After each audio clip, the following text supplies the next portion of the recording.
귀한 종들을 교수로 보내셔서 이렇게 사역할 수 있도록 해주신 것 감사합니다.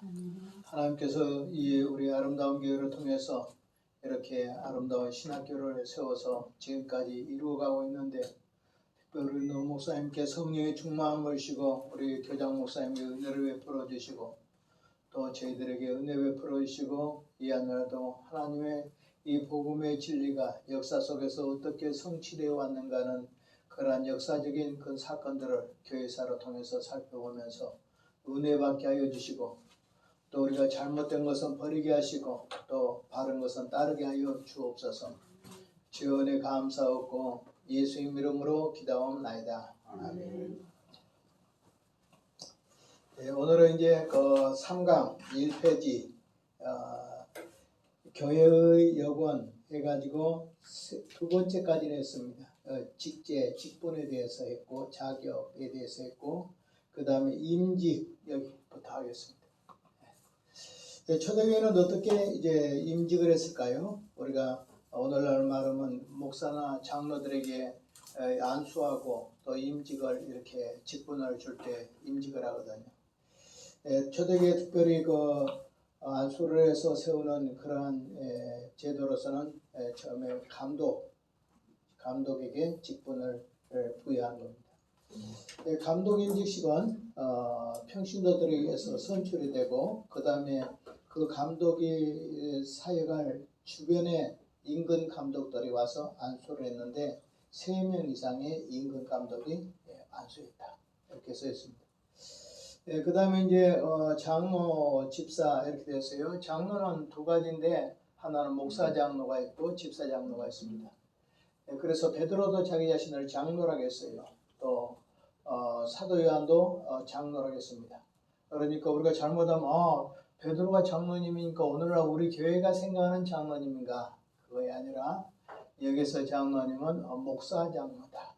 하나님의 말씀을 증거한 목사 장로다. 오늘날도 노예 가면 두 장로로 부르잖아요.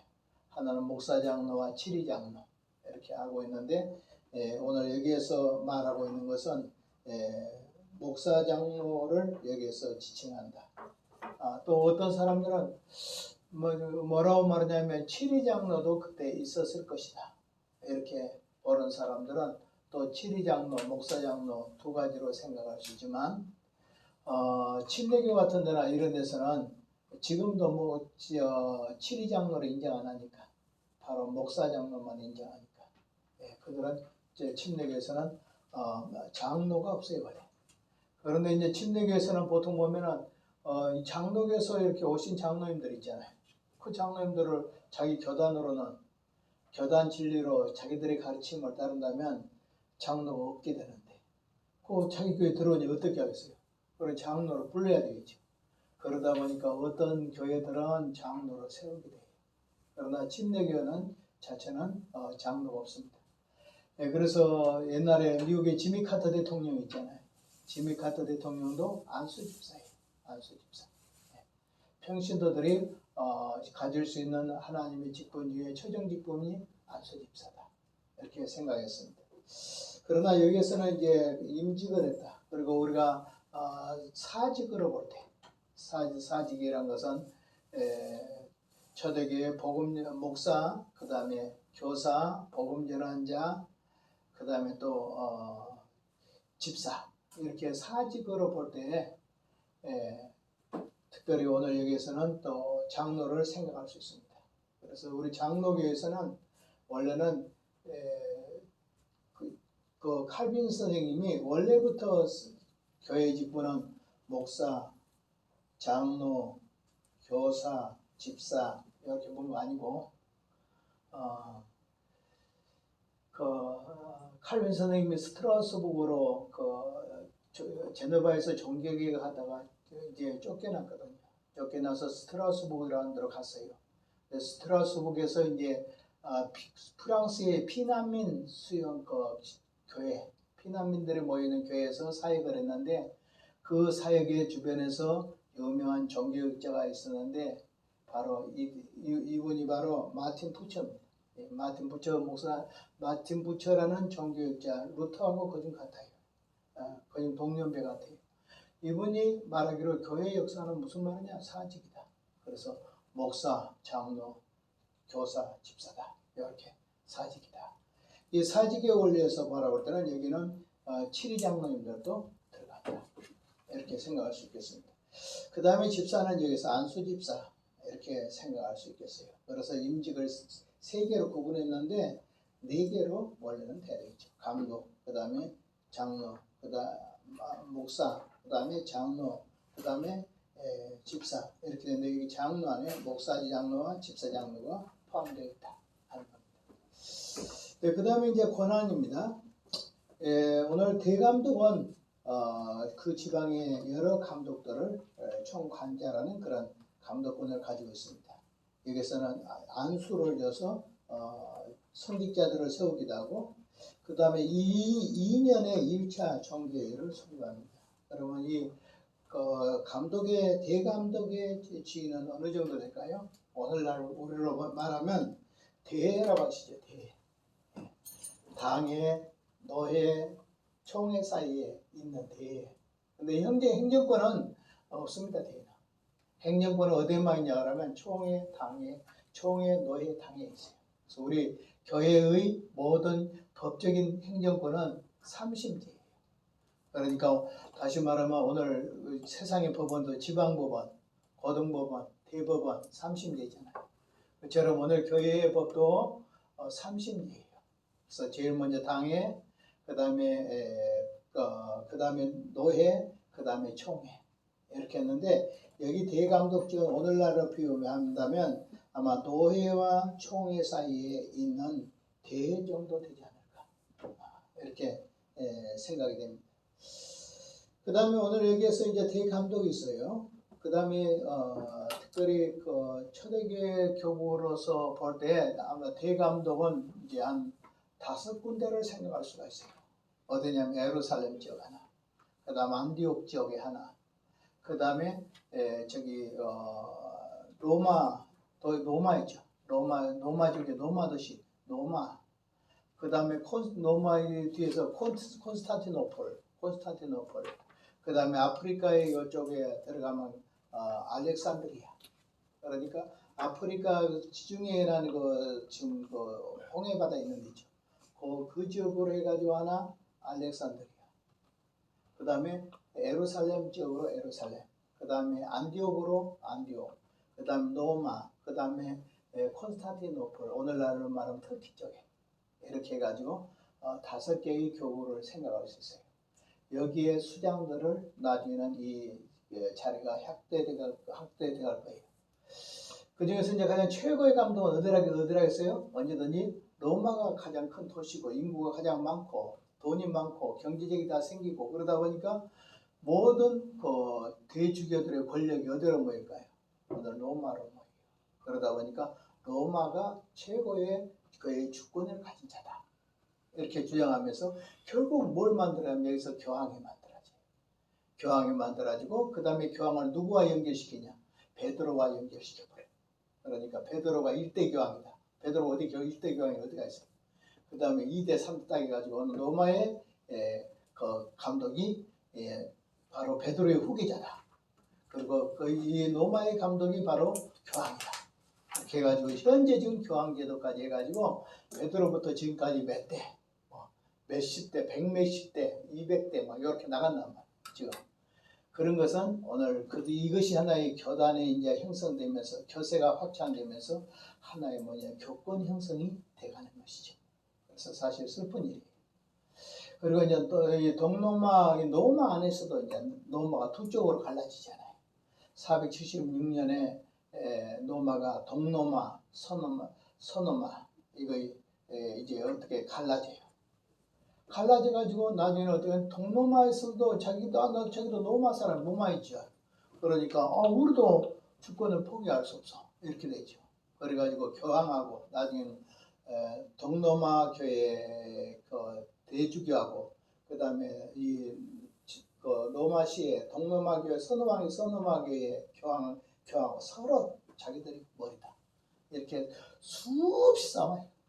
한 1000년이 갈 정도까지 싸워. 누가 더 크냐? 그러는 가운데 이제 동로만은 결국 망해버리죠.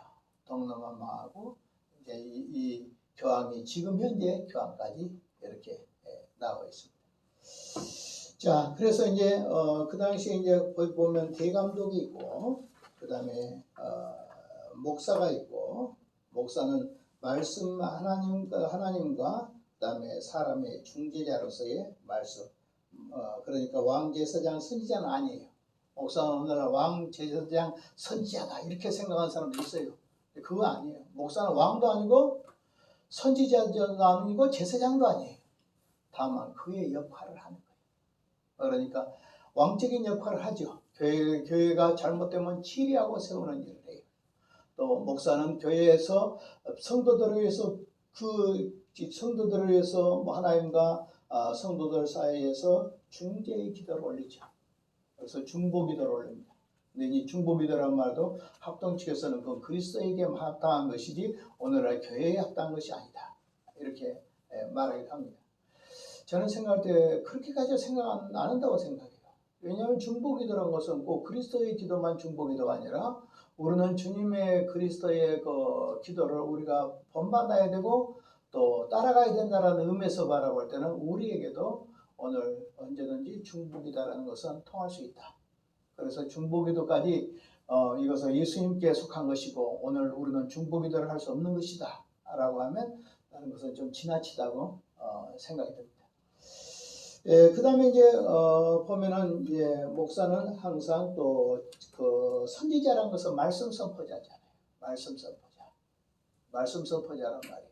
하나님과 우리 성도 사이에서 하나님 주신 성경이라는 말씀을 풀어서 가르치니까 말씀의 선포자가 되죠. 그러므로 선지직을 행하죠. 그러나 목사는 선지자도 아니고 왕도 아니고 제사장도 아닙니다. 그냥 목사입니다. 그런데 그 세 가지를 누가 한다고요? 목사가 교회 안에서 시행합니다. 이런 사실은 오늘 이것이 꼭 이 세 가지의 역사를 오늘 우리 성도들도 할 수 있는 거예요. 예를 들어 말하면 오늘 우리 성도들도 중보기도 하잖아요. 또 우리들도 구역장 같으면 또 구역들 만들어 놓으면 구역을 다스리고 리드해 나가잖아요. 또 구역 안에서도 성경 말씀을 예배를 인도하고 그래야 되잖아요. 그러니까 우리가 세상에 나가서도 똑같아요. 이런 거 볼 때 오늘 제사장 선지자 왕은 없어요. 지금은 내가 왕 제사장 선지자라면 절대 안 된 거예요. 목사도 그런 말 쓰면 안 돼요. 그러나 그 일을 하는 거예요. 근데 문제는 목사가 내가 왕 제사장 선지자다라는 것을 너무 강조해 가지고 하면 독재가 돼 교회가. 근데 반대로 성도들이 목사가 행하는 왕 그 치리의 역사나 그 다음에 또 말씀 선포에 대한 역사나 중보기도를 가소평가만 이런 사람들이 있어요. 와, 목사를 별것 아니게 여가는 그냥 설교나 하는 그런 도구로 생각한다면 그것은 악한 거예요. 그러니까 오늘 현재는 평신도들이 도리어 목사지가 감당해야 될 이 삼직에 대해서 우습게 여긴다든지 가볍게 여긴다든지 잘못 여기면 안 돼요. 또 반대로 목사가 나는 왕제사장 선지자야 라고 이렇게 왕적으로 군림을 하려고 한다든지 제사장이 되려고 한다든지 제사장도 없는데 지금 무슨 제사장이 있어요. 선지자라고 한다든지 지금 선지자도 없어요. 다만 사역만 그러한 사역을 한다. 이렇게 생각해야 돼요. 그 다음에 이제 그 감독이라는 것은 알고 보면 목사예요. 왜냐하면 목사의 직분을 행정적인 측면에서 설명할 때 감독이 되는 거예요. 감독은 예를 들어 말해서 오늘 우리가 치리장로님들의 감독은 못 될 거잖아요. 감독은 주로 누가 되겠습니까? 그 교회 목회자들이 아무래도 감독이 안 되겠습니까? 왜냐하면 교회 회의를 할 때 오늘 평신도 대표도 참석할 수 있겠지만 목사님들이 교회 대표로 참석하잖아요. 교회 대표로 참석한 사람들 중에서 나중에 노회장도 나와야 되고 그 다음에 총회장도 나와야 된다고 저는 생각해요. 그렇기 때문에 이 감독도 역시 목사다. 이렇게 생각이 났습니다. 예를 들면 통합측 같은 데는 이런 일도 있었습니다. 노예 가면 목사도 목사는 목사장로, 강도장로고 우리는 치리장로야. 그러니까 똑같은 장로야. 나도 중도회장 될 수 있어. 그런 일이 있었어요. 통합측에서 된 일이 있었습니다. 그것만 아닙니다. 통합쳐서 총회장이 되어버린 일도 있습니다. 이러면 아주 큰일이 납니다. 왜 큰일이 나냐 그러면 보십시오. 목사 안수를 준데 장로님들이 목사 안수 줄 수 있습니까? 안 돼, 줄 수 없잖아요. 이런 것도 할 수 없죠. 그래서 항상 같은 회원으로 노예나 총회를 봉사하지만 오늘 총회 최고의 리더자가 된다든지 그럴 때는 목사가 돼야 되고 노회장이 된다면 또 목사가 돼야 돼요. 그게 정상적이에요. 이것이 깨지면 안 되는 것이죠. 오늘 그러므로 말미암아 오늘 여기에서는 대감독도 알고 목사예요. 그 다음에 여기 목사도 목사예요. 치리 목사예요. 또 여기에 감독도 역시 목사를 말하고 있어요. 그 다음에 여기 장로는 두 가지로 생각할 수가 있겠습니다. 하나는 치리 장로, 목사 장로로 생각할 수 있겠습니다. 통상 예배를 관리하고 안수례를 행하고 그 다음에 신도를 교육시키고 종교회의에 감독의 역할을 감독 역할의 감독의 상담 역할을 한다. 집사는 교회 재정적인 취급을 하고 그 다음에 성찬식을 보조한다. 이렇게 하고 있습니다. 지금 내용이 언제냐고 하면 지금 제가 설명하고 있는 부분이 사도 이후 시대를 말하고 있습니다. 사도들이 다 죽고 난 뒤에 속사도들이 다스렸던 그러니까 주 100년에서 313년까지 한 200년 그 예수님의 제자들이 다 죽고 나서 한 200년 동안 지금 그 초대교회의 모습을 지금 이렇게 설명하고 있습니다. 그 다음에 이제 그 일곱 번째로 사도 이후 시대의 일곱 번째의 예배와 예정입니다. 예배입니다. 초대교회에서는 이제 우리가 생각할 때는 이제 그 예수님이 십자가에 죽으셨어. 그리고 부활했어. 그러면 이제 안식일은 끝났잖아.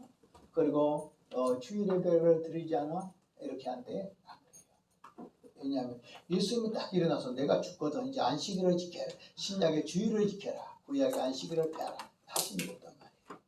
그러니까 자꾸 사도들도 가서 보면 사도들도 사도행전에 보면 안식일 날 가서 같이 그 예루살렘에 그 있나 그렇지 않으면 다른 지역의 모든 곳에 가서 회당에 안식일에 가서 복음을 전한 장면들이 나타나요. 그럼 봐라. 초대교회 사도들도 안식일을 인정한 거야. 이렇게 이제 이야기하면서 그거 주장하다니까 안식교가 나와. 그 다음에 안상홍 증인 같은 이런 하나님의 교회 이 사람들도 안식교들이니까 봐라 성경을 찾아봐라. 어떻게 안식일을 폐하고 그 다음에 주일을 지켜라고 말한 일이 있냐. 그러므로 구약의 안식일을 폐할 수 없는 것일 때 폐해졌어. 누구한테 폐해졌지?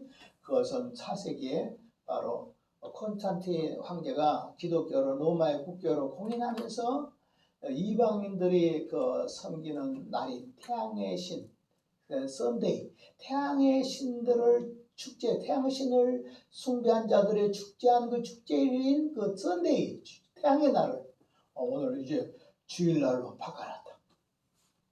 그렇단 말이에요. 근데 그건 전혀 아니에요. 왜냐하면 제가 그 석사 이제 보통 일반 대학을 나와서 그 다음에 신학 3년을 하면 이제 목회학 석사를 해요. 근데 신학의 이제 목회 대학원을 석사를 나와서 다시 신학을 또 2년을 더 해야 돼. 그러니까 대학원을 2번을 해요. 3년짜리 한 번 하고 2년짜리 해야 돼요. 근데 5년 대학원이 5년이에요. 5년 신학은 일반 대학은 2년이지만 요즘은 2년도 아니더라고요. 일반 대학원은요. 요즘 어떤 통합과정에 보니까 5년 만에 대학에서부터 대학원까지 5년 만에 다 마치더라고요. 전남대학도 그렇게 하던데. 그래서 내 아는 사람도 아는 아이도 그렇게 석사 받았는데. 자, 그럼 제가 THM 논문 때 그러니까 대학원이 그 대학원을 할 때 그 졸업의 논문 제목이 뭐냐면 안식일과 주일의 영속성이에요.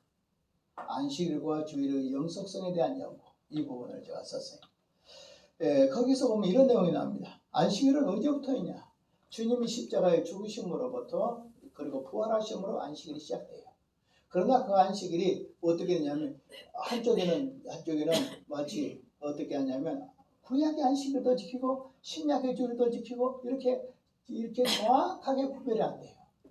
그러나 이제 안식일로 다 신약 구약의 안식일이 신약의 안식일로 이렇게 해서 하나가 되는 장면이 다 나와요.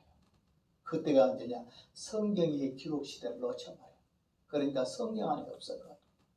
그러나 성경에서 굳이 말한다면 이렇게 말해요. 옛 계명은 연약함으로 폐하고 새 계명을 너희에게 줬다. 바로 옛 계명 구약의 안식일의 계명이나 이런 것이 이제 뭘 말하냐면 새 계명 주일로서 변화되는 형태를 말하고 있지만 딱 구약의 안식일이 끝나서 신약의 안식일을 지켜 이렇게 성경에 명시되지 않습니다. 그러니까 늘 뭐라고 말하냐면 안식교나 안성직인 그 하나님의 교회 사람들을 만나면 찾아봐봐 성경 찾아내. 근데 우리는 뭐 여러 가지로 이제 안식을 첫날 예배를 드렸다. 뭐 이런 표 사도행전 20장에 따라서 고린도전서 16장 1절에 보면 안식을 첫날에 연보라 했다. 뭐 이런 거. 히브리서에서 보면은 옛 계명은 폐하고 새 계명을 주었다. 이런 표현을 쓰지만은 우리 믿는 사람들은 서로 그것이 가르쳐졌지만 성경적인 증거로 안식일이 폐했다. 주일날에 세워졌다를 찾아내라고 하면 성경에서 뭐 힘들어. 그러나 우리는 굳이 말한다 하면 이렇게 말할 수 있어요.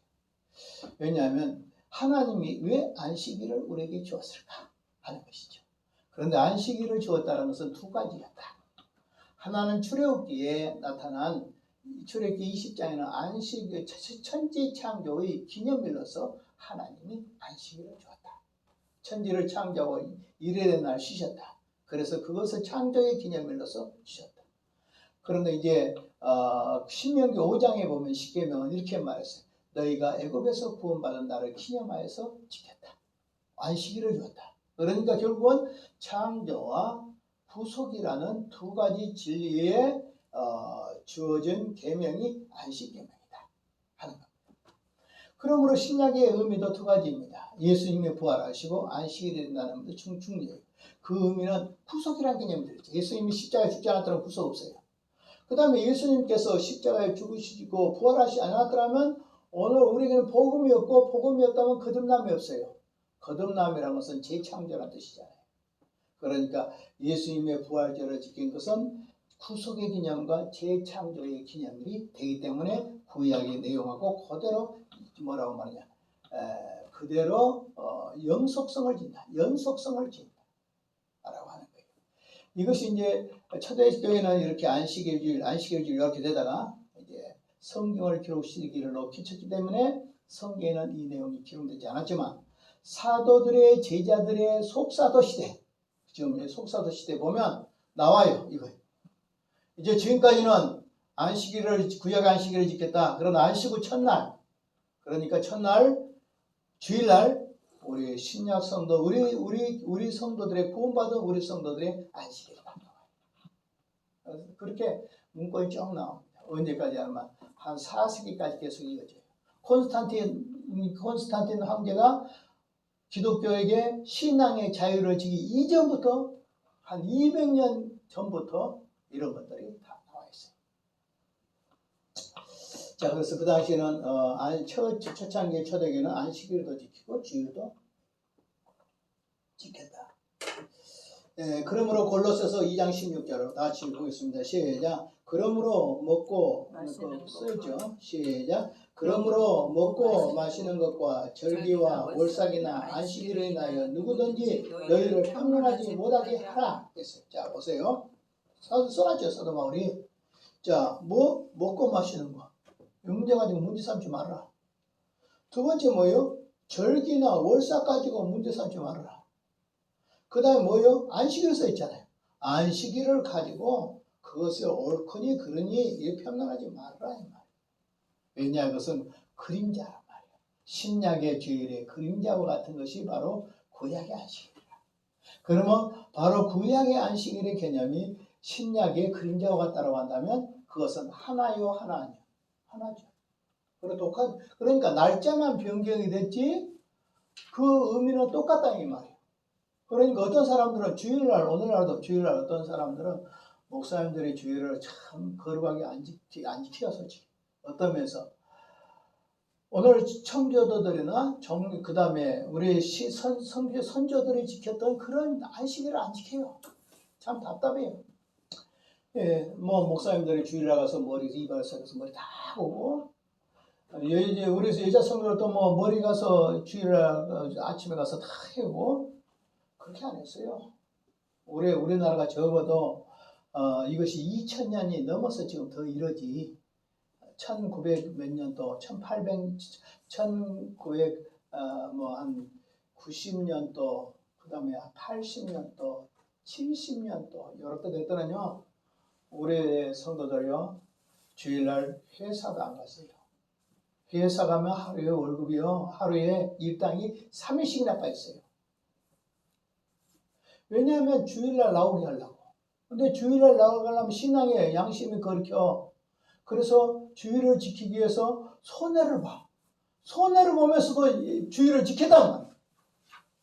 그리고 그렇게 살다니 복을 주셨어. 하나님 다 채우셨어. 그렇게 살았어요. 주일을 지킴으로 복을 받는 설교를 옛날에 많이 부흥사들이나 많은 사람들도 다 했단 말이에요. 근데 지금은 그런 이야기 안 해요. 왜냐하면 모든 사람들이 주일을 마음대로 지킬 수 있는데 자기들이 안 지킨 거예요. 믿는 사람들이 안 지켜요. 집사가 안 지키고 목사도 안 지키고 장로도 안 지키고 다 안 지켜요. 그런다 솔직히 우리 장로님도 교회 헌법 아시죠? 교회 헌법에 들어가서 예배 먹음이나 교회 주일이나 안식일에 대해서 한번 살펴보세요. 저 말이 틀렸는가? 주일날은 사사로이 오락하지 말고 물건을 사거나 팔지 말고 주일을 온전하게 지키되 공적인 예배를 모든 교인들은 다 지키고 사적인 예배도 지켜라 했어요. 무슨 말이냐요? 공적인 예배는 교회가 공적으로 행하는 예배를 다 지켜라 이 말이에요. 모든 교인들은 세례 받으면 다 지켜라 이 뜻이에요. 세례 받아도 다 지켜라. 제가 옛날에 목회할 때 보니까 학습만 받아도 새벽기도 나오는데 그리고 11조성을 학습하니까 벌써 다 하던데요. 그런데 세례를 받아도 안 해요. 오늘은 집사가 돼도 안 해요. 오늘은 권사가 돼도 11조 별로 안 해요. 아는 사람들 많아요. 장로들도 아는 사람들도 있어요. 기억 가지고 있는 장로님들 중에서 몇 분이나 제대로 하시겠어요? 그러니까 오늘 주일을 참 거룩하게 지키지 못한 시대가 됐다. 그래서 제가 아는 우리 이병기 목사님께서 이런 말씀하셨어요. 일제시대는 이계명을 가지고 하나님이 시험했다. 우상을 섬기지 말라. 이계명 가지고 시험했다. 일제시대에. 그래서 강국교회가 다 넘어졌다. 거기에. 그런데 오늘날은 하나님은 사계명을 가지고 시험하는 시대다. 그래서 오늘날 이계명을 가지고 시험했기 때문에 이계명을 범하지 않으려고 옥중 성도들이 순교를 하면서 견뎌냈잖아요. 지금은 오늘은 순교를 하면서 주일을 지킨 사람이 뭐 있어요? 수행이 안 해도 그냥 내가 주일 지키면 되는 거잖아요. 그것도 안 지켜. 그리고 목사들이 그렇게 안 가르쳐요. 잘못된 거예요. 장로교 헌법이라는 것은 지켜라고 만들어 놓은 겁니다. 모든 장로교 다 지켜라고 만들어 놓은 거예요. 근데 안 지킨단 말이에요. 이거 뭐냐? 사문화시키는 거예요. 사문화시키는 거. 왜 하나님께서 주시는 계명을 교회가 사문화시킵니까? 지키려고 해요. 지킬 때 성령의 역사예요. 그래서 조엘 비킴 목사님은 그룬빌 신학교 조엘 비킴 목사님께서는 이렇게 말했어요. 오늘 교회가 오늘날 살려면 안식일을 회복해야 된다. 안식일에서 제일 처음 회복한 건 뭔지 압니까? 예배가 회복돼야 돼. 예배가. 근데 그 예배를 어떻게 해야 되는 줄 아십니까? 주일 낮 예배나 주일 저녁 예배든지 오후 예배든지 주일 낮 예배, 오후 예배, 그 다음에 새벽기도 요거 회복이 돼야 돼.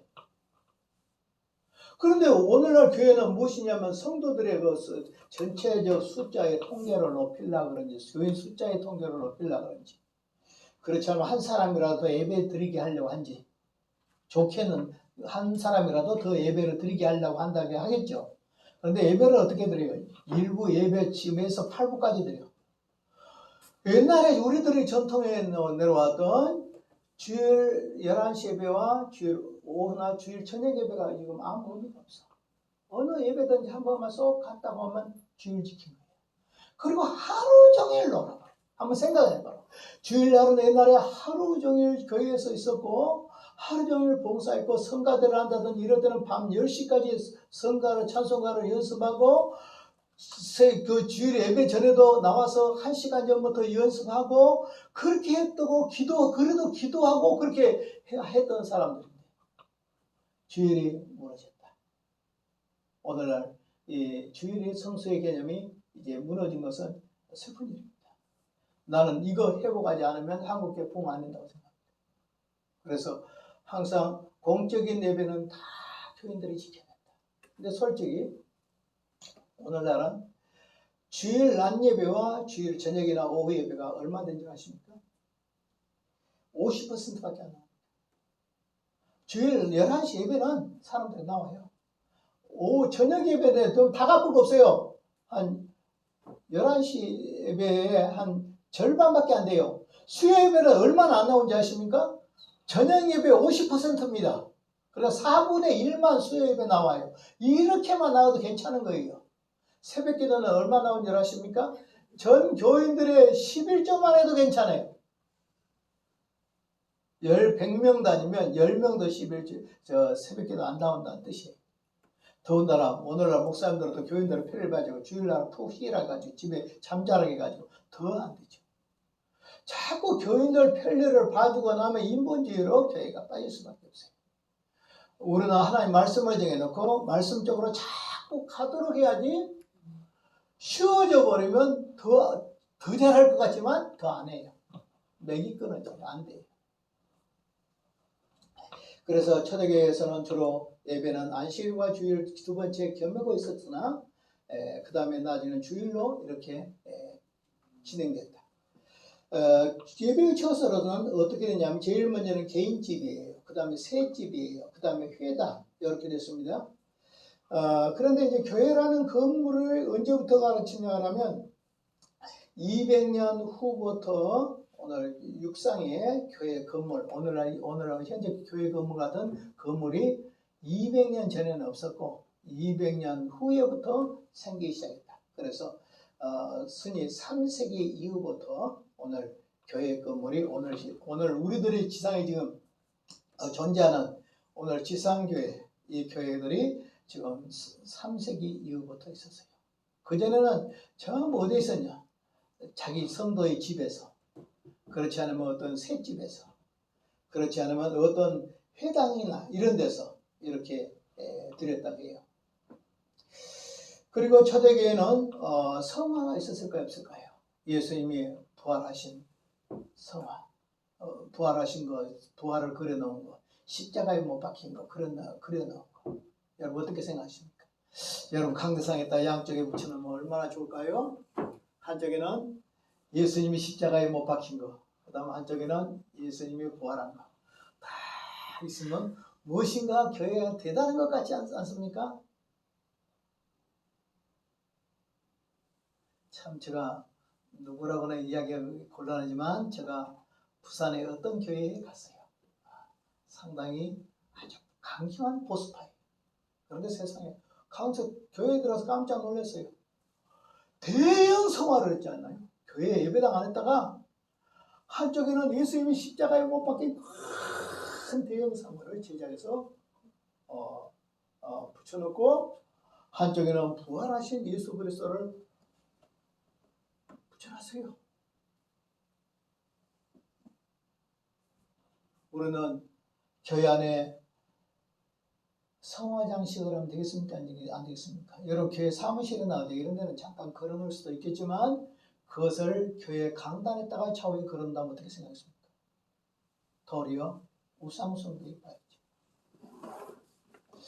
제가 옛날에는 처음 한참 은혜 받을 때 교회에서 철회하면서 은혜를 많이 받았는데 철회하면서 은혜를 받았는데 그쪽에 교회들이 통합지교에 있어요. 통합지원 여기 강지상 때에다가 이렇게 십자가 있죠. 나무 십자가 있죠. 세워놔요. 그리고 그 당시 고신 합동이나 지금은 합동도 많이 이제 많이 갖다 붙여놨지만은 안 붙였어요. 그 당시에는 고신 합동은 이렇게 안 붙였어요. 그런데 여기에다가 더 아름답게 장식하기 위해서 컨텐츠에다가 형광등을 파란 형광등을 설치해놨어요. 근데 불을 딱 끄고 저녁에 여기 뒤에서 기도를 하다가 눈을 다 떠서 보니까 그 십자가 배후에서 푸른 빛이 참 나는 거예요. 그러니까 마치 막 거기서 성령의 빛이 나간 것처럼 막 그렇게 내가 느껴졌어요. 그러면 이것도 뭐이게요? 우상이. 원래 정확히 모르지만은 제가 듣기로는 총회 대한의 수의장로교 25 총회 제 25회 때 이걸 하지 말아야겠는데 다시 갖다가 다 붙여놨어요. 모든 장로교가 거중 다 붙여놨어요. 심지어 우리 교단도 와서 요즘 뭐 붙여놓은 사람들이 있어요. 우리 교회는 없습니다. 지금도 우리 교회에 보면 없습니다. 그렇다 해서 내가 대단히 잘했다는 것도 아니고 뭐 하나의 상징으로는 알 수 있지만 그것이 만약에 서신자들이나 모든 사람에게 그것이 하나의 어떤 신비스러운 물건으로 보인다고 한다든지 그렇게 하면 우상이 될 가능성이 있다. 안 된다 하는 거예요. 그래서 그 당시에 교회당의 예배의 처소는 개인집이고 셋집이고 회당이었다. 그리고 성화나 성상이 없었다. 성상은 이제 뭔지 알죠? 만들어 놓은 거. 그 마리아상 같은 거, 예수상 같은 거, 천주교 많이 만들어 놨잖아요, 이렇게. 그런데 그거 안 됐다. 그래서 성상, 성화, 그림, 성상 이렇게 물체들, 조각화된 그런 물체들 그런 거 등은 안 된다 하는 거. 예배의 내용입니다. 예배의 내용은 순서가 지금하고 비슷합니다. 1번이 뭐죠? 찬송, 2번째 성경 낭독, 3번째 설교, 4번째 기도, 5번째 성찬식, 6번째 그 다음에 그 성찬식의 내용을 또 회장이 보관한 장면입니다. 그래서 한 5 순서로 통일할 수 있겠어요. 찬송, 성경 봉독, 성경, 기도, 성찬식 이런 순서로 그 당시에 예배 순서가 되어 있다 하는 겁니다. 찬송은 주로 시편을 찬송했습니다. 그래서 언제든지 보면 시와 신령한 노래와 이런 거 찬미와 이런 거 예배서에 보면 나오는데 오늘 여기 그 당시에 찬송은 시편 찬송이다 주로. 그러니까 오늘 구약의 시편에다가 곡을 붙여가지고 부르는 거예요. 상당히 시편 찬송이 지금도 시편 찬송이 이렇게 출판돼서 나오고 있습니다. 보면 찬송을 들어봐요, 불러봐요. 나도 잘 못 부르겠는데 제가 학교 다닐 때 시편 찬송을 이렇게 가르쳐서 불러봤어요. 시편 찬송을 부르면 어떤 느낌이 드는지 아십니까? 그냥 뭐라고 말할까 막 웅짝웅짝 없어요. 막 신나고는 없어요. 쫙 부르면 그 사람 마음의 감정이 쫙 고요해지고 평안해지고 마치 산의 새소리나 물소리 같아. 이렇게 좋아. 아주 깨끗한 느낌. 이런 거 진짜. 오늘 이 시편의 찬송을 시편에다가 곡을 붙여가지고 이렇게 부르고.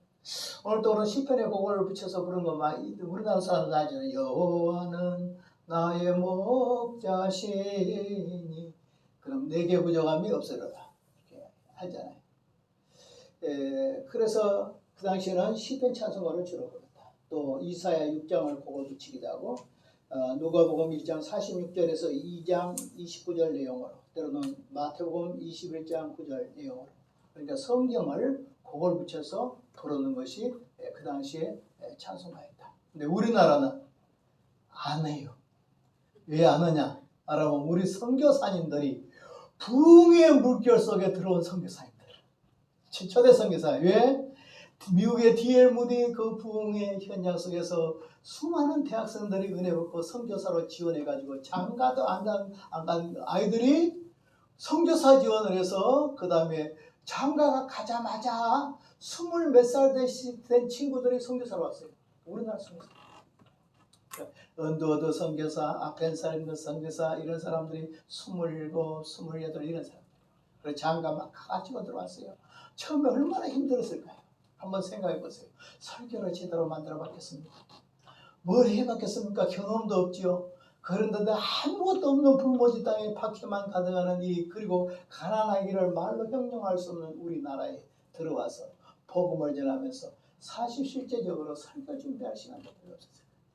그 당시 그분들이 어떻게 설교를 했는가 이런 것도 상당히 좀 생각하게 되죠. 이제 그 이후에 선교사들이 이제 오래 있으면서 이렇게 책을 한 권씩 쓰는 거 있어요. 저도 한 몇 년 된 책이 있을까요? 제가 가지고 있는 것이 일제 시대에 그 선교사들이 있을 때 한 40년도, 30몇 년도, 30몇 년도 이런 책이 저한테 있어요. 언제 한번 갖다 보여줄까요? 이것이 어떤 선교사님이 쓴 책이야. 이 책이 뭐 소화 몇 년도, 소화 몇 년도 이런 책.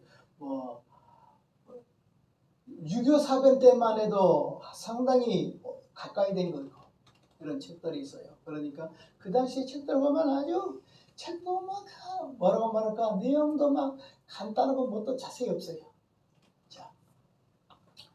자 이렇게 초대교회 예배에서는 주로 찬송은 시편과 이사야와 성경의 어떤 부분들을 했고 성경 낭독은 사도들이 쓴 예수의 은행록 그다음 그러니까 복음서 같은 종류들 그다음에 선지자의 글 구약 성경들 그다음에 설교는 회장이 설교했어요.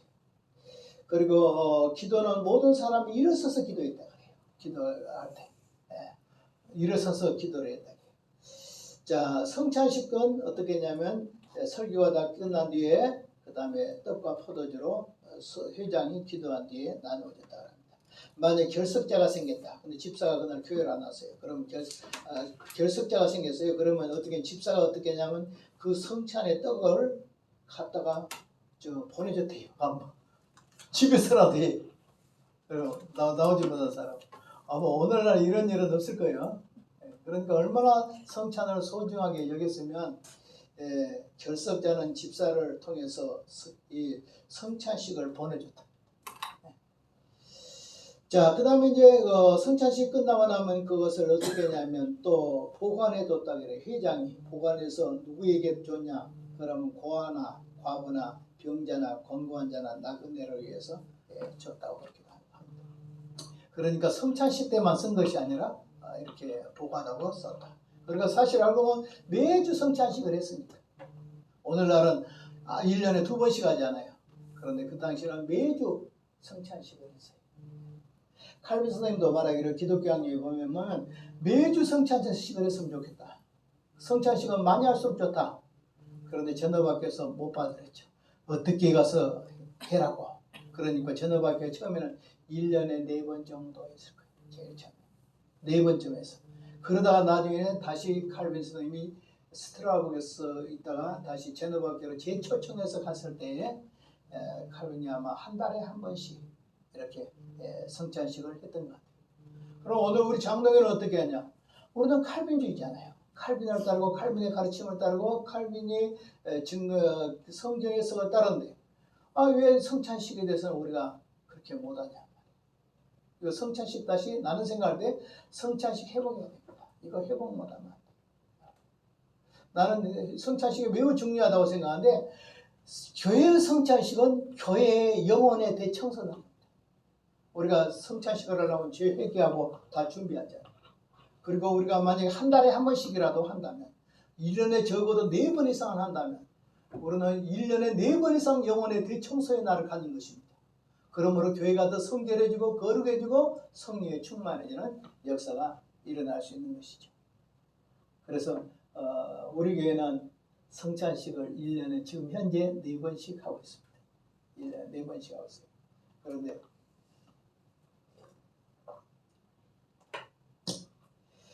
그 다음에 이제 예전은 세례, 유아세례, 그 다음에 부활제, 그 다음에 대제기, 그 다음에 승천일, 오순절 이런 것들이 예전에 있었어요. 세례는 어떻게 했냐? 수세 전에 세례를 받기 전에 어떻게 했냐? 자기가 기도하고 자주 금식을 해야 돼. 경건생활해야 돼. 기도하고 금식하고 경건생활해야 돼. 경건생활에 동반된 자가 예수를 믿고 예수 믿은 삶에 증표를 보일 수 있는 사람이 세례를 받아. 지금 어떻게 해요? 그냥 아무나 그냥 교회 6달만 오면 세례 져불고 그냥 학습도 요즘 안 주고 그렇게 하다 보니까 세례의 권위가 땅바닥에 다 떨어졌어. 나는 세례도 회복돼야 된다고 생각합니다. 여러분 그래야 안 그래요? 하도 사람이 없다 보니까 아이고 그냥 와서 세례만 받으면 오늘 세신자가 없는 시대잖아요. 한국교회가. 세신자가 없으니까 세례를 줄 수가 없잖아요. 세례를 줘야 되겠는데 교회에 나와서 더 말씀으로 잘 예배 생활도 하는 것 보고 생활이 변한 것도 보고 다 그런 걸 변한 걸 봐서 세례를 줘야 될 거예요. 청교도들은요 세례 받기가 얼마나 힘든지 아십니까? 청교도가 되려면 청교도들은 세례를 받으려면요 교회의 공적인 공회 앞에서 서서 자기가 예수 믿는 사람의 증거를 보여야 돼. 나는 언제 교회를 나왔고 언제 예수를 믿었고 나는 예수님을 믿고 난 뒤에 지금 얼마나 세월이 지났고 그 가운데 나는 어떻게 지금까지 변화된 삶을 살고 있는가. 나는 무엇을 버렸으며 나는 무엇을 택했는가. 나는 옛날에 우상을 섬기던 것을 다 버렸는가. 나는 지금은 예수님을 믿고 얼마나 변화되고 거듭난 삶의 증표를 보여야 된단 말이에요. 그걸 고백해야 돼. 그럼 그 고백을 할 때 사람들이 뒤에 앉아서 그 고백을 듣고 뭐라고 했어요? 저 진짜다. 가짜다. 다 평가할 거잖아요. 그런 고백의 과정을 통해서 했기 때문에 세례받기가 참 힘들었어요. 그리고 세례가 뭐 이렇게 올라갔어요. 엄청. 세례받은 사람이면 대단한 사람입니다. 오늘날 말하면 세례받은 사람은 오늘날 집사만도 집사보다 더 나을 겁니다. 믿음이 요 정도 될 거란 말이에요.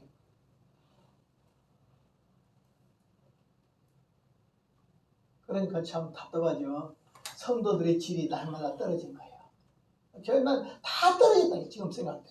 세상 사람들은 다 올라갔는데 왜 교회는 날마다 떨어졌어요? 모든 게 다 떨어진 것 같아요. 참 마음이 많이 아파요. 세례도 그 어떤 특별한 진짜 성별이 따르지 않는 그런 세례를 많이 주고 또 군대에서 베푸는 세례. 저도 군대 군용사병이 있지만 참 여기서 말하기 힘들 만큼 세례 저 사람 주면 안 돼. 그런 사람도 세례를 줄 때 있어요. 심지어 어떤 경우에는 세례 집합을 해가지고 세례를 주는 경우도 있어요.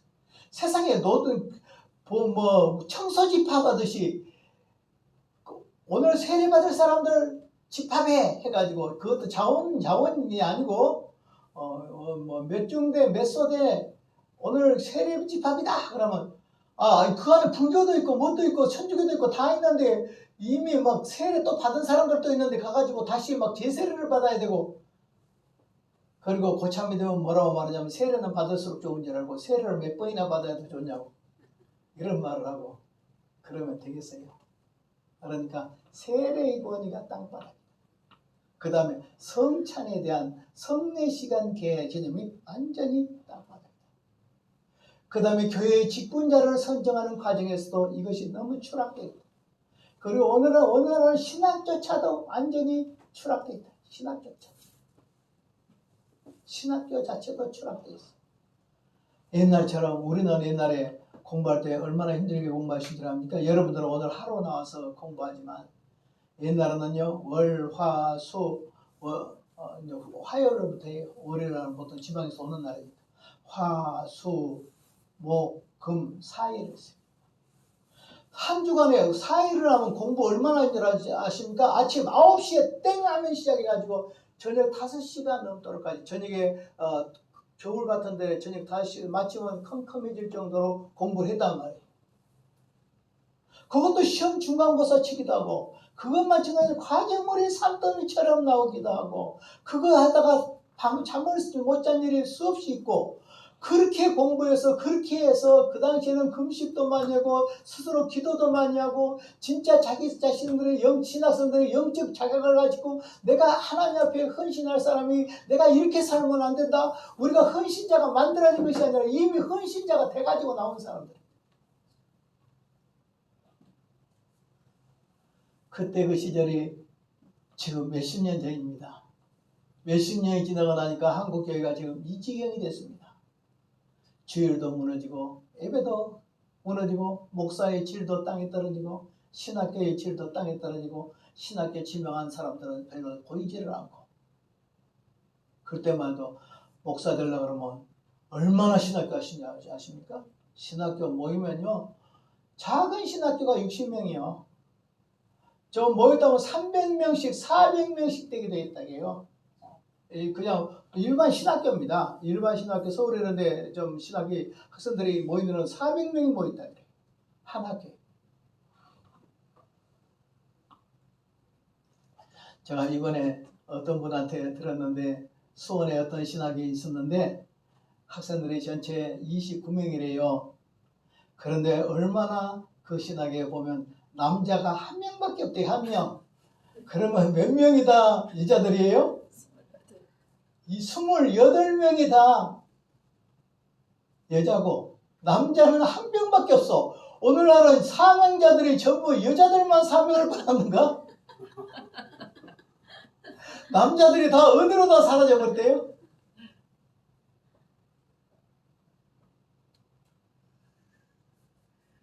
그리고 20대 시도 찾기 힘듭니다. 신학교에서 옛날에는 전부 고등학교 나와서 대학을 못 갈 경우에 신학교 와서 그래도 공부하고 그랬는데 오늘날은 젊은 사람들이 청년들이 신학교로 오지 않아요. 전부 나이 몇십 대가 정상인 줄 아십니까? 우리 지금 이 학교 이 나이는 그래도 조금 젊은 나이예요. 제가 어떤 신학교 가서 강의를 하는데 나이가 제가 보니까 한 최고 젊은 사람은 한 60몇에서 한 70이 넘는 사람들까지 다 있더라. 성적을 줄 수가 없어. 시험을 칠 수가 없어.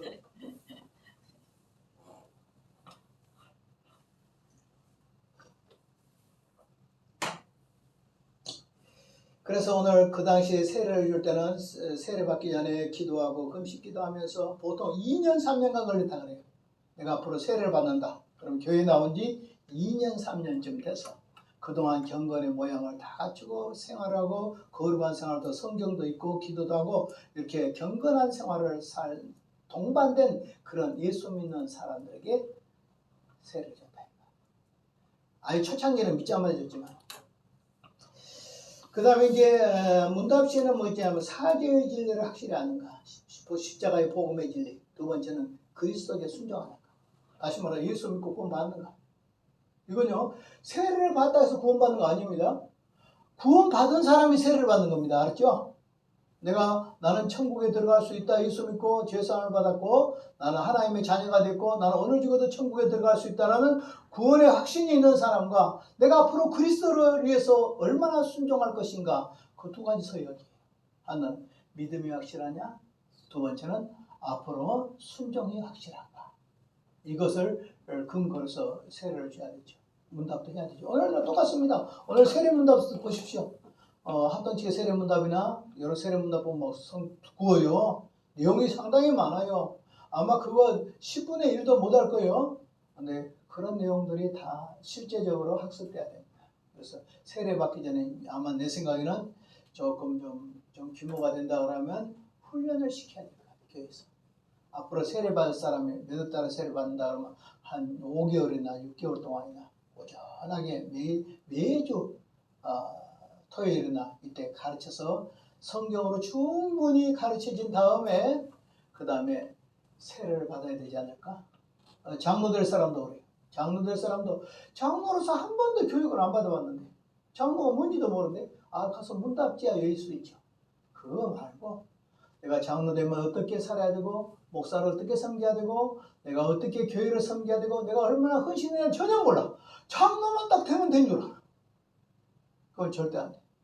잘못되면 장로가요. 장로 되면 근데 장로 된 날부터 교만해져 버려. 목사는요.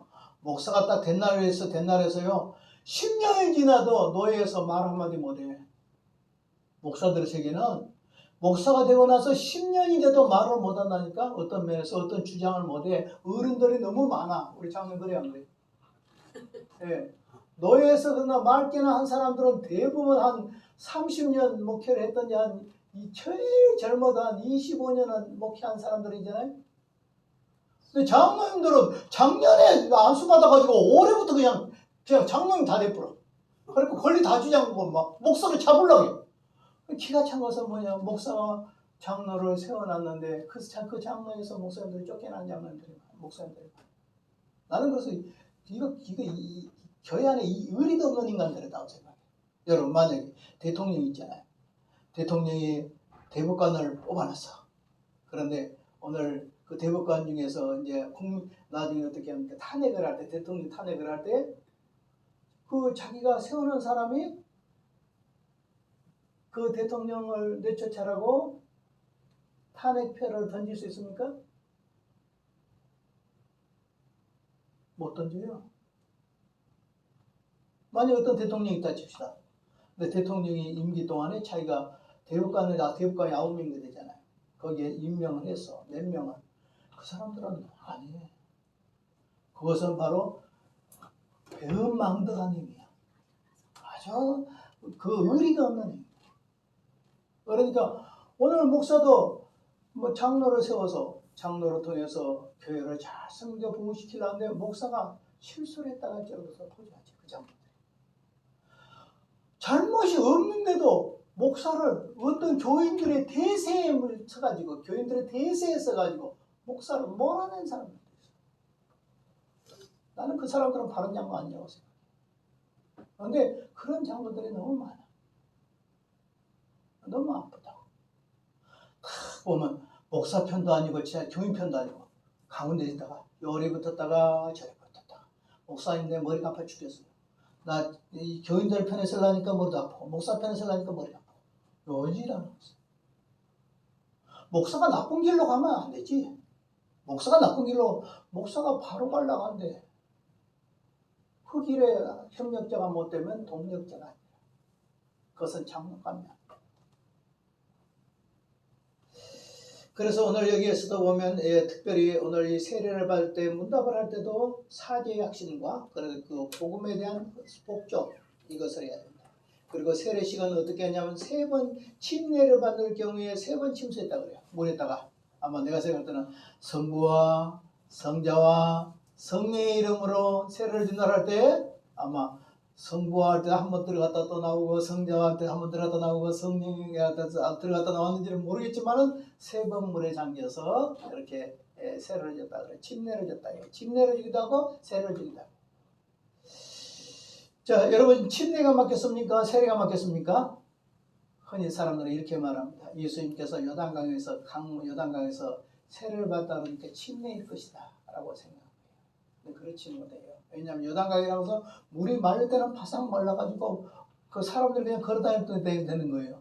예수님께서 요단강에서 세례를 받으시고 걸어 나왔다 했죠.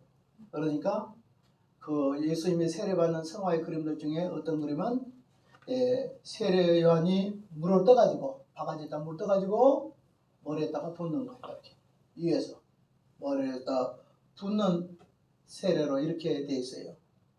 세례도 3가지로 생각하면 됩니다. 머리에다 푹 잠기는 겁니까? 침례죠. 그 다음에 물을 떠가지고 머리에다 부어요. 그 다음에 어떻게 해요? 손에다가 물을 찍어가지고 이렇게 성부와 성자와 성령의 이름으로 세례를 전하라 이렇게 하죠. 침수 세례도 세례예요. 어떤 면에서 세례를 설명할 때는 침수 세례가 더 좋기도 해요. 왜냐하면 물속에 들어갈 때 내 사람 죽었다. 그리고 물 세례받고 난 뒤에 내가 물 밖으로 나올 때 난 새로운 사람으로 태어났다는 어떤 상징적인 표현으로 할 때는 좋다고 해요. 그러나 그 세례가 구원에 관계 있어요? 아닙니다. 무슨 세례라도 성령의 불세례 받은 사람들은 구원받은 사람들이지 오늘 물세례 가지고 구원받는 건 절대 아니에요. 그러니까 오늘 초대교회는 이렇게 침수로 주는 경우도 있고 또 어떤 경우에는 머리에다가 물로 붓는 경우도 있다. 이렇게 했어요. 또 뿌리는 경우도 있고 어떤 사람들은 뭐 건강치 못한 사람들 이런 사람들이 있을 때는 물에다 못 잠그죠. 병자나 이런 사람 잘못 죽어버릴 거잖아요. 그런 사람 뿌려야 되겠죠. 또 물이 없는 데는 어떻게 하겠습니까? 나는 제일 하는 거 뭐냐라면 예수님이 베드로가 바울과 실라가 로마 그쪽에 감옥에 갇힌 간수장에게 세례를 줄 때 그날 저녁에 집에 가서 세례 받잖아요. 집에서 이건 목욕탕에다가 옛날에 침수로 주장한다면 어떻게 물을 가득 부어야 되고 어디서 그 물을 부어하고 어떻게 할 수 있겠어요? 그 당시는 오늘 수돗물을 tumble 나온 것도 아니고 그러니까 뿌렸다라는 것이다. 그 다음에 또 하나는 무엇이냐? 3,000명이 세례받았다. 성경에 써있어요? 안 써있어요? 5,000명이 받았어요. 어떻게 준대요? 이건 세례 준 거예요. 침례 준 거예요. 보통 고생 아니에요. 그 어른들 등치들 그 뭐 물에다가 이렇게 해가지고 하면요, 이거 힘들어서 몸 살아버려. 3,000명을 어떻게 주고? 아마 3,000명 주고 나면 하루가 지나가 볼 정도 될 건데. 그런데 그걸 그렇게 할 때는 보통 이제 아마 그것도 더군다나 예루살렘이라는 산 꼭대기잖아요. 800m 산 꼭대기잖아요. 거기에 사람을 물에다 잠글 수 있는 그런 강들이 있는 것도 아니에요. 그러니까 이때는 뿌리는 세례가 오히려 성경적이다 하는 겁니다. 그래서 우리 또 잠그는 세례하니까 건덕상 문제도 있어. 왜냐하면 여자들이나 이런 사람들 옷을 입고 얇은 옷을 입고 있는데 물속에 들어가 보세요. 다 살이 미쳐버리잖아요. 건덕에도 별로 좋지를 않아요. 그래서 우리 장로교나 일반 교회들은 거정 다 침수 세례 안 하고 뿌리는 세례를 합니다.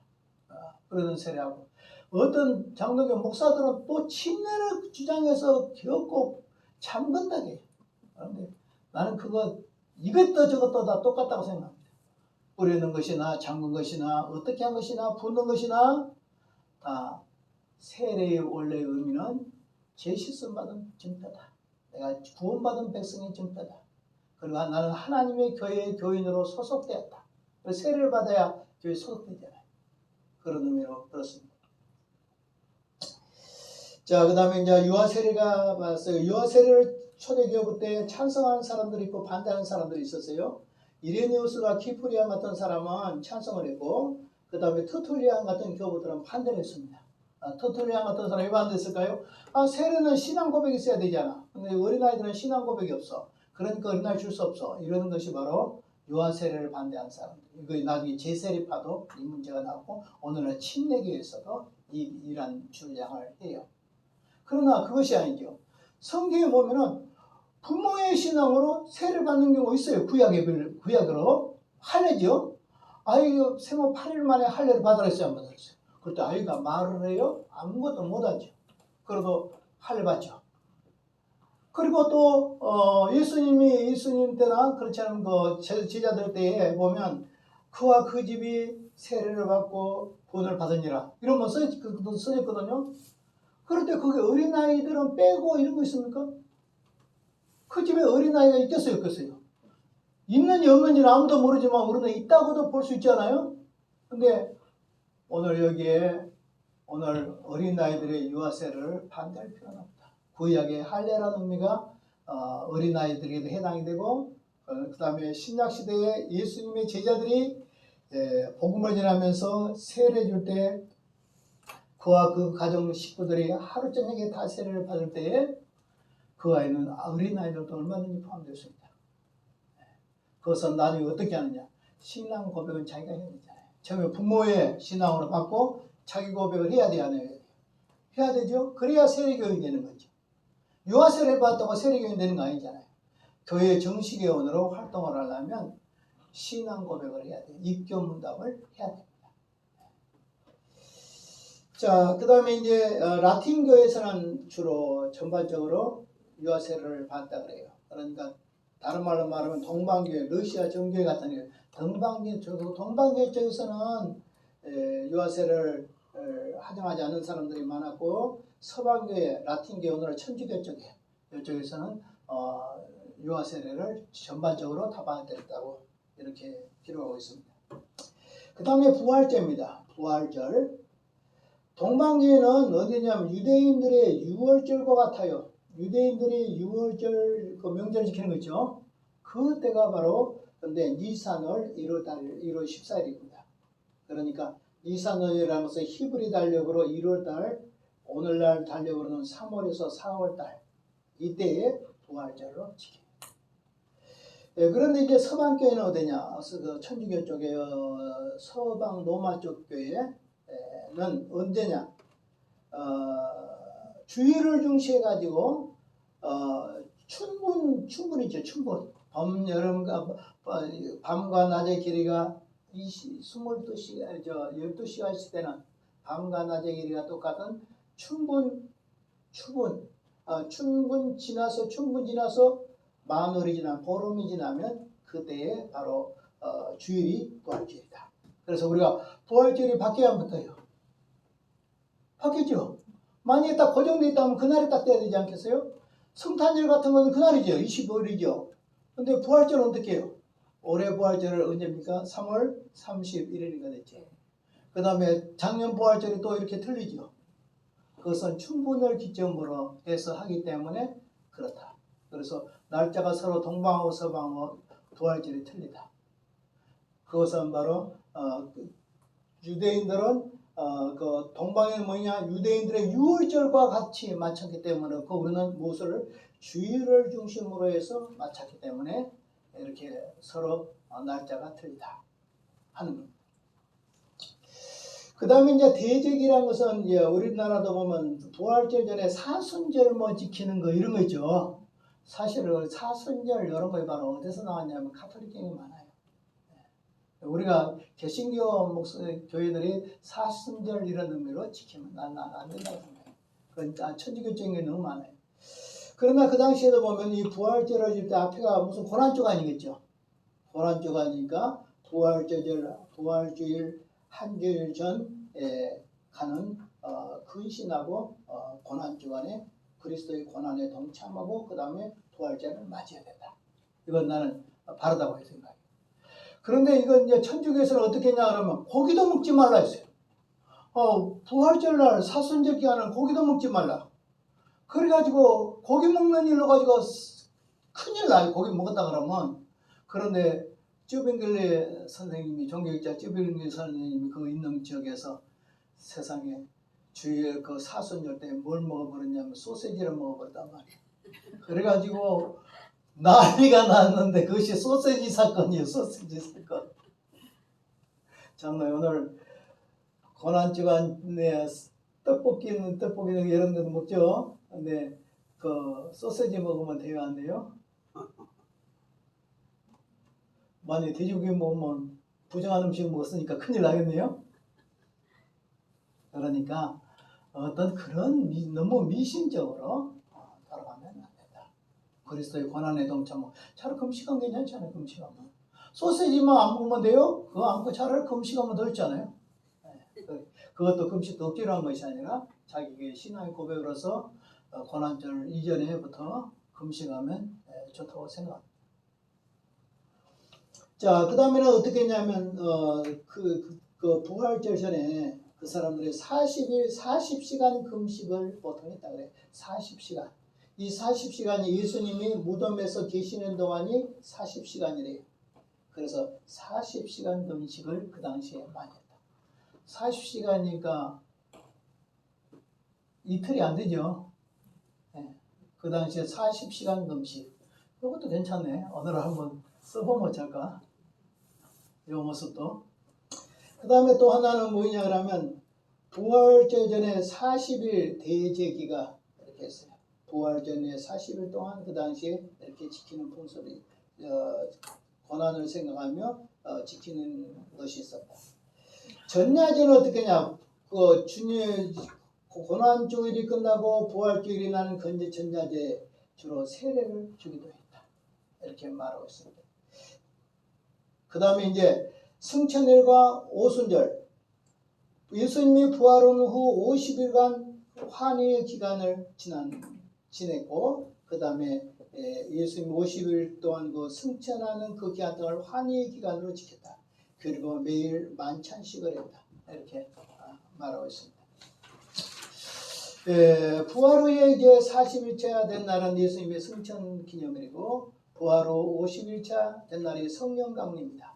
그러니까 승천하신 뒤에 열흘의 오순절 성령이 임했으니까 바로 부활로 통해서 40일이 되면 승천 기념일, 그 다음에 50일이 되면 성령 강림. 오늘날 우리 성령 강림을 많이 하고 있죠. 주연절이라는 것은 성탄절이 처음부터 지켜진 것이 아니고 후기에 지켜졌기 때문에 성탄절 이전에 주님이 우리에게 자기 자신을 드러낸 주현절, 주님이 자신을 드러내는 그 주현절이라는 것이 있었는데 성탄절이 없을 때 예수님의 세례와 출현을 기념해서 언제 있냐면 1월 6일 날 지켰다. 그러니까 성탄절 지금 성탄절 25일이잖아요. 12월.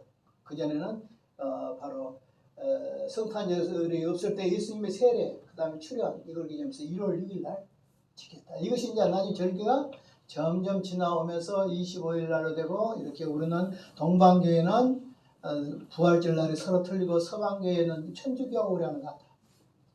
이제 종교개혁 할 때 천주교에서 종교개혁이 있기 때문에 개신교는 천주교 전통을 그래도 많이 가지고 있어요. 자, 조금 쉬었다 할까요? 예.